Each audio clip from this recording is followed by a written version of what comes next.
Hello, welcome back. You're probably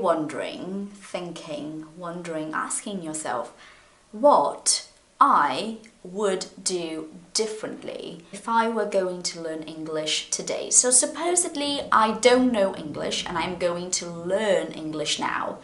Maybe you're wondering, would Patricia do something differently?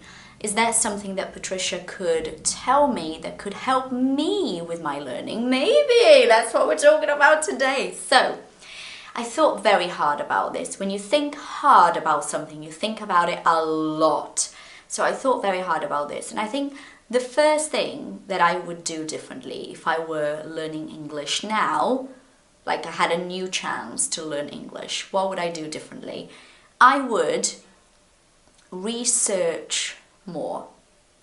What I mean is, instead of guessing, like, oh, I think this is what you should say, instead of guessing, I would research. I would Google it. I would try to find out more, okay?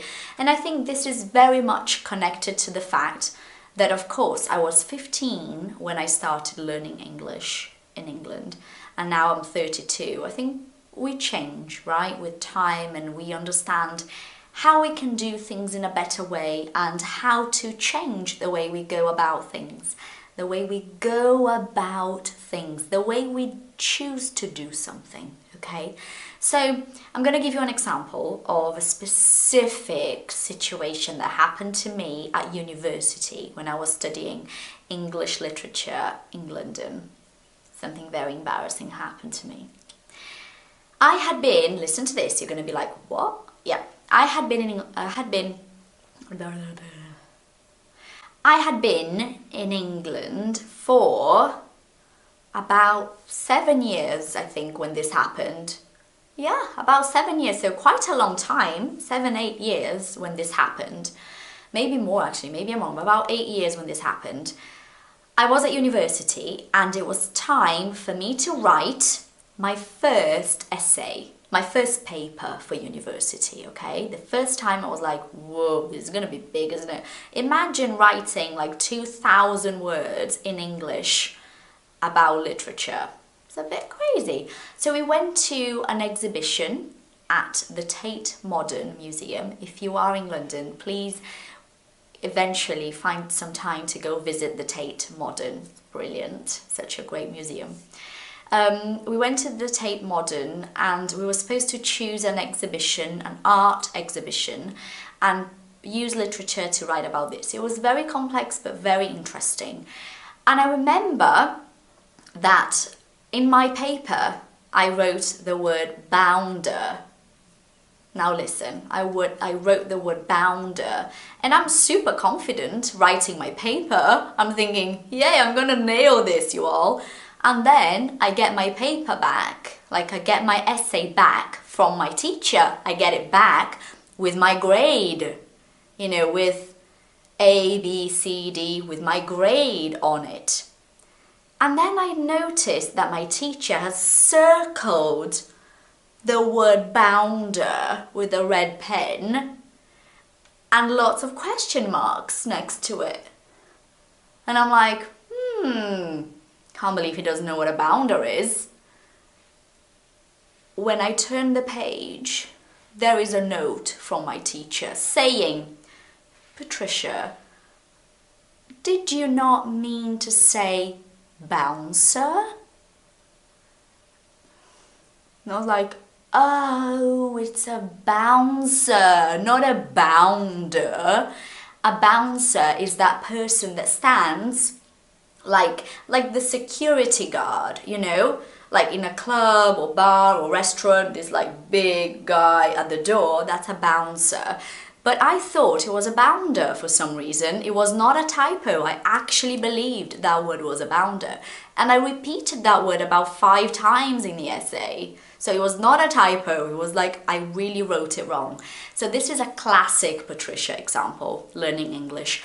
I got to a point that I was very confident with what I knew, and I didn't research, and that I do not recommend. I think that was a big fail. So I changed that attitude a lot after this a bounder situation, and I check, like I kind of over check things, to be honest. I check a lot to make sure, because our brain sometimes plays tricks on us and it makes us believe things that are not true. So be careful with that one, okay? Learn to trust myself sooner. Now, this is a bit crazy because I just said that I got to a point that I was, you know, confident with what I knew, but there is a big difference with what I'm saying now. When I say I would learn, and can you see how this whole video is working? I would learn, because this is not a real scenario. I cannot learn English again. I've already done that. So I would, if I could, I would, okay? If I could, I would. So I would learn to trust myself sooner, because it took me, and I'm not kidding, it took me about 5 years to begin to trust myself.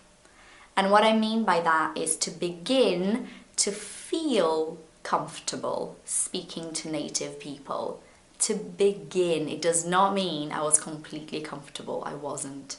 And, you know, my English was quite good by the time I'd been there for 5 years. Like, my structures were good. Sometimes there were bounder problems, but generally my English was good, and I didn't trust myself. Like, I was always very quiet, always very much keeping to myself, and I don't think that was good for my English. I think if I had learned to put myself out there, I love this expression, to put myself out there sooner, it would have been very beneficial to my English. And the last thing I want to say is I would definitely read in English more. Definitely. Like, nowadays I'm a big reader. I read a lot. I studied literature. I read a lot at university, a lot. But I'll tell you something that will probably surprise you, okay? I arrived in England in 2002, December 2002, okay? I read my first book in English in 2008. That's a very big gap. Like, all those years without a book. And I think this could have helped me so much. And I really, really believe in the power of reading in English. I think this helps you to see words, to remember words, to see how the structures come together.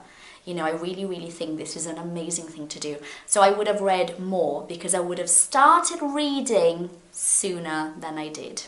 And I can safely say that's it. That is what I would do differently, because everything else that I did that maybe wasn't perfect, I think those things contributed to my English today to some level. So I'm happy with my journey, but I think those 3 things that I mentioned, I would change if I could, because I would have gotten better results. So I want you to think about your journey. I want you to think about what you are doing, because you're a learner, what you are doing that you could possibly do differently, that could bring you better results when you get to the top of the mountain, okay? Analyze yourself. Now is the time for you to do that. And let me know in the comments down below if anything I said today has helped you, has maybe helped you notice things about what you are doing as well, okay? Thank you so much. It's been a pleasure to see you. No, I have not seen you. It's been a pleasure to be with you, and I'll see you next time. Bye.